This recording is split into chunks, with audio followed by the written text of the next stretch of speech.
Hello? Tony Villarreal. Si Peding Sorna po ito. Di niyo po ako kilala pero gusto ko po sana makipagkita sa inyo eh. May malaga po sana ako sasabihin sa inyo tungkol sa kaso ni Marco Sanchez. Ano yung alam mo tungkol sa kaso? Alam ko kung sino ang tunay na ng rape kay Tony Grace. Ay, Atty. Liho kayo. Upo muna kayo, Atty. Salamat. Opo, ay salamat po at nakarating kayo dito sa bahay ko. Natatakot lang po kasi ako talaga na makitang kinakausap kayo eh. Sandali, Atty. Kuha ka lang kayo ng kape ha. Sandali lang po. Sige, okay Sandali lang po, sandali lang po.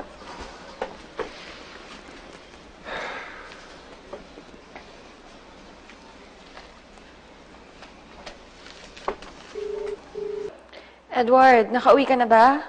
Hindi pa eh. But you won't believe this. May tumawag sa akin na informant. Apparently, fall guy lang pala si Marco sa kaso mo. Someone else is behind this. Sigurado ka ba dyan? Nasaan ka ba? Kinakabahan naman ako sa'yo eh. Hindi, don't worry, I'm safe.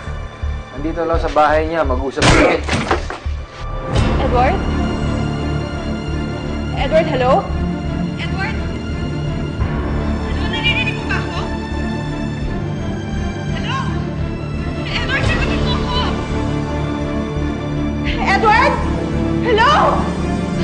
Hello? Edward? Edward, sagutin mo ako! Edward! Anong nangyayari? Hello? Edward, sagutin mo ako!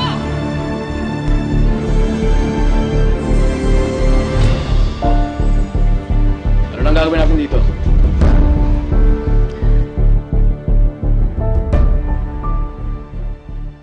Anong nangyayari? Grace! Grace!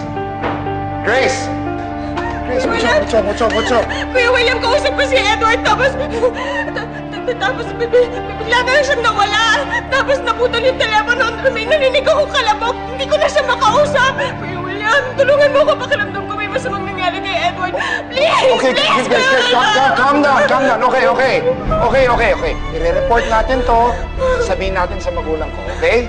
Just relax, calm down. Baka naman nawala na. Hindi! Nararamdaman ko, Kuya William, kailangan natin siya ganapin ngayon na! Okay. Please! Okay.